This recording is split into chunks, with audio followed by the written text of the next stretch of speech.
Record స్థాయిలో నామినేషన్లు దాఖలవుతున్నాయి. ప్రభుత్వంపై ఉన్న అసంతృప్తిని తెలియజేయడానికి వివిధ వర్గాలకు చెందిన వారు జూబ్లీహిల్స్ ఉప ఎన్నికను వేదికగా చేసుకున్నారు.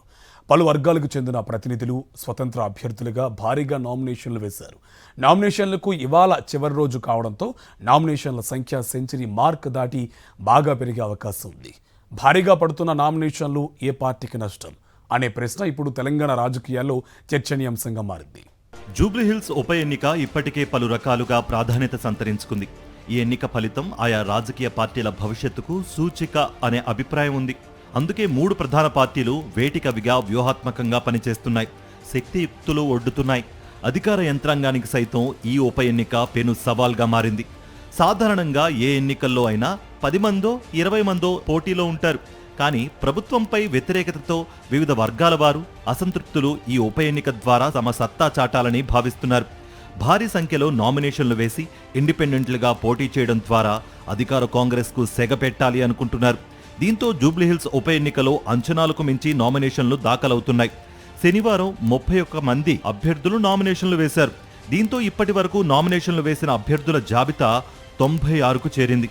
కాగా నామినేషన్లకు 21వ తేదీ వరకు గడువు ఉండడంతో నామినేషన్ల సంఖ్య సెంచరీ దాటి బాగా పెరిగే అవకాశముందని అధికారులు భావిస్తున్నారు. స్వతంత్ర అభ్యర్థుల కేటగిరీలో భారీగా నామినేషన్లు దాఖలవడం ఇప్పుడు అధికార పార్టీకి తలనొప్పిగా మారింది. గ్రూప్ 1 నిరుద్యోగ జేఏసీ నుంచి అస్మా బేగం నామినేషన్ దాఖలు చేశారు. కాగా ఆర్ఆర్ఆర్ భూ నిర్వాసిత బాధితుల్లో 3 రైతులు నామినేషన్ వేయగా మాల సామాజిక వర్గ సంఘాల జేఏసీ నుంచి 30 మంది నామినేషన్లు వేశారు. ఎస్సీ వర్గీకరణతో మాలలకు రాష్ట్ర ప్రభుత్వం అన్యాయం చేస్తోందని అధికార పార్టీకి బుద్ధి చెప్పేందుకే ఉప ఎన్నికల్లో పోటీ చేస్తున్నట్లు మాల సామాజిక వర్గ సంఘాల నేతల నుంచి అందుతున్న సమాచారం. జూబ్లీహిల్స్ ఉప ఎన్నికలో తెలంగాణ ఉద్యమకారుల జేఏసీ నుంచి మొత్తం 20 మంది అభ్యర్థులు జాబితాలో ఉన్నారు. ఉద్యమకారులను విస్మరించిన అన్ని పార్టీలకు ఈ ఎన్నికల్లో బుద్ధి చెప్పడానికి సిద్ధంగా ఉన్నామని అందుకే నామినేషన్లు వేసినట్లుగా తెలిపారు.